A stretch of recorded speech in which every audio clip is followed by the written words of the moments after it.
7-Up, and I was like, oh, that's old school, but it was Gatorade. Chris Broussard is joining us now. Broussard, good morning. We should mention all this on the fact that, you know, we're just 2 weeks away, really, from the start of this season. My question to you would be, you know, do the Rockets have to really consider dealing Harden before this situation becomes untenable now? Well, Jen, if you're asking me, do they have to trade him before the season starts? I would say no. In the words of Kevin Durant, it's too soon, bro. It's too early, all right? You don't know how things are going to play out. You obviously haven't had a lot of communication with James Harden, if any. Okay, so you don't know, is he willing to sit out the entire training camp? Is he willing to sit out until the trade deadline or the entire season? You have to find all of that out first. And then secondly, there's other things that need to happen. See what your team looks like if James Harden's not there. How does John Wall, Boogie Cousins, Christian Wood, Eric Gordon, PJ Tucker, how do they mesh together and play under Stephen Silas? That may give you a better idea of what you want back in a trade for James Harden. Then what happens in Brooklyn? What if Kyrie Irving gets hurt? We know he's injury prone. What if it doesn't gel and they look bad? Are they now willing to give up more? What if it does gel and they look terrific and look like, you know what, we shouldn't mess with this. We don't need James Harden. What about Philadelphia? What if Ben Simmons and Joel Embiid don't play well under Doc Rivers? Does Simmons become available at the trade deadline? Does Golden State get involved? Like, there's so many other things that could happen that right now you just need to sit tight, grit your teeth, and it's going to be tough, but you need to fight through this and don't give in just yet. All right, so then, Brandon, let me ask you from a player's perspective, what do you think about the way James is mishandling this situation? Yeah, Jenna, a lot to unpack here. The business around the NBA player is different than the business around the NFL player. You know, if you really look at it, when you look at the contracts, the guaranteed money, it's just different. The culture around how the NFL player, the NBA player approaches these situations is different. You can say this is unprecedented for an NBA player to hold out. We see this every single year in the National Football League. However, let's talk about legacy. There's a lot to unpack there. Don't have time to do all of that right now. But let's talk about legacy. 20 years from now, let's say he holds out. He gets exactly what he wants. He goes on to Brooklyn. He wins the championship. He has his ring. Will we be talking about James Harden's holdout? Probably not. No. Now, let's fast forward again. Let's stick to the 20-year script. He doesn't hold out. He goes and be the ultimate pro. He stays in Houston. He doesn't win the championship. 20 years from now, you know what we're going to be talking about?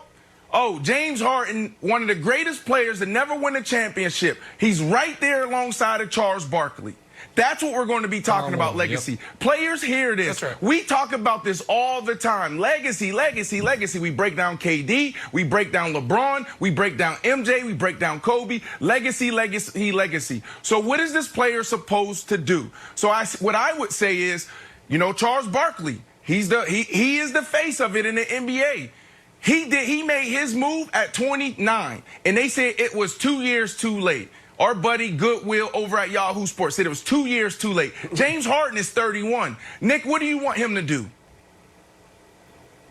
Be a professional, and is what I want him to do.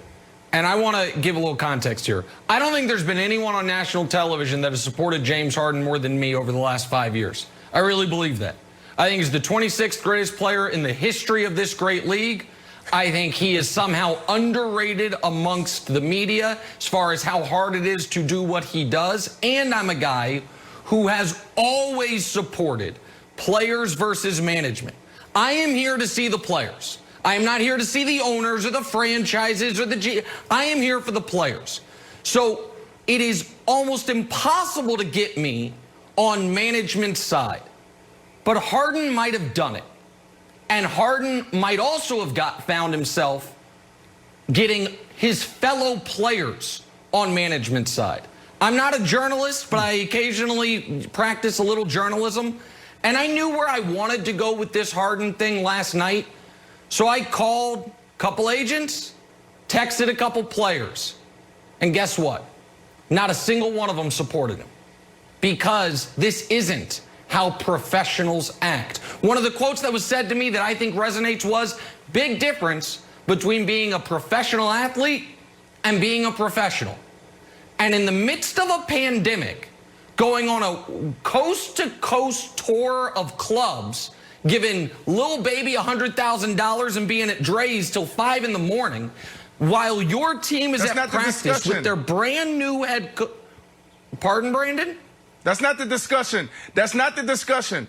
And the first thing I'm always going to do is I'm always going to put myself in the player's perspective, because that is the seat that I occupy. That is where my area of expertise come in. So you're talking about it's not professional. Was it professional when Eli Manning, he told the San Diego Chargers I'm not coming to play for you? Was it professional there? Was it professional the way Tom Brady got out of New England? Was it professional when you can go across the board in the NBA? And it's not so it was professional for other guys to hold out and to try to gain leverage? No.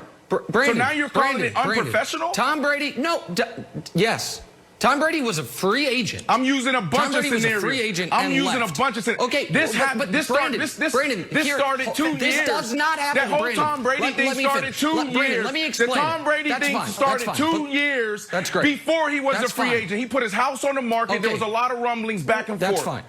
This is a big conversation because this dynamic between media and player, it needs to be talked about. Because what we always say is that the player is unprofessional. The player, he needs to go and shut his mouth and go play. Well, and I know the business around the NBA is different. Okay, contracts, guaranteed money. It's different in the NFL. But these owners, they have all the leverage. They can do whatever they want with a player. They can trade, do signing trades. They can do all these other things. We need to have a fair conversation around the players.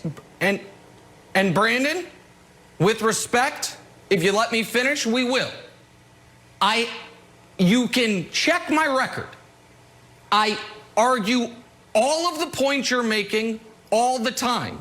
But that does not mean that every situation the player is right. And Harden has somehow found a way to cross my Rubicon, which is 10 miles further than most. I agree with that. Saying this is ridiculous. This is ridiculous. To essentially just hold his own personal wildcat strike in the midst of all of this, and then to flaunt it on social media is ridiculous. And I don't think, Wilds, he has as much leverage as he thinks. He absolutely can force his way out of Houston. And Broussard, he can talk about the culture in Houston and leak that. The culture in Houston is James Harden. He's the single most empowered player by an organization across the league. But he can force his way out. But he's not going to be able to pick his destination. And so he's playing a dangerous game here, and I am telling you, it is not something where other players across the league are cheering him on. Other players across the league are rolling their eyes at him because it's James Harden once again doing things differently than even the best players in the league themselves do it, Broussard. Yeah, I agree with you, Nick, for the most part. And here's something you left out as well. The collective bargaining agreement will be up in a couple years, 2022, 23. The owners will take it out on the players for this, for stuff like this. Believe me, the owners always win, but they're going to go harder at the players because of things like this. Now, Brandon made some interesting points, and I don't like at all what Harden's doing. I feel the same way as you, Nick, and what the players and agents are saying. However, there does come a time when, like, if Harden plays out this contract, goes somewhere else, and ultimately wins a championship, he may be at a stage of his career where it doesn't matter anymore. Like, when Gary Payton won his championship in Miami, does that change his legacy at all? You know, he was a role player there. So that's where, and Brandon mentioned 20 years after Harden wins a championship elsewhere, will we be thinking of this holdout? How about 2 years from then? I mean, no, Anthony Davis. Nobody's thinking of the mess that he made in New Orleans while it wasn't quite this bad. But he never didn't show up for work. You can demand a trade. Yes, you're right. But you got to show up for work.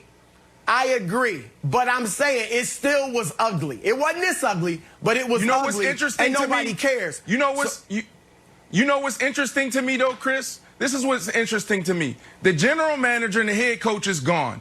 And you know what they said? We're going to go our separate ways. So somehow they sat at the table and they figured out it wasn't a great fit for the general manager, who's now in Philly, and also the head coach, who's now in Brooklyn. So now a player stands up and say, it's not a good fit. And you know what we tell him? Come to work. So go sit at the table. He did sit at the table. He told him, I don't want to play here. No. So go sit at the table and try to work it out. Like, D'Antoni's contract was up. The owner...